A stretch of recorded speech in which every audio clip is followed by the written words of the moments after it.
حضرت نوح علیہ السلام کی کشتی کی لمبائی، چوڑائی اور اونچائی کتنی تھی اور وہ کتنی منزلوں پر مشتمل تھی؟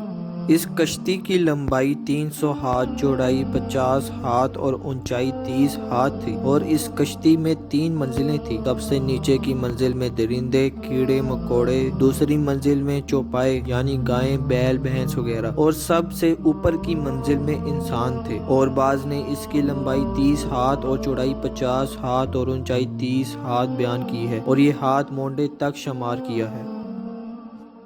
کشتی میں کتنے آدمی تھے؟ لوگوں کی تعداد، بعض نے اسی جسم میں آدھے مرد اور آدھی عورتیں، اور بعض نے 70 مرد و عورت بیان کیے ہیں، اور بعض نے 9 کہا ہے۔ 3 تو ان کی اولاد میں سے یعنی عام، سام، یافس، اور 6 ان کے علاوہ، اور بعض نے 9 تعداد اولاد نوح کے علاوہ بتلائی ہے۔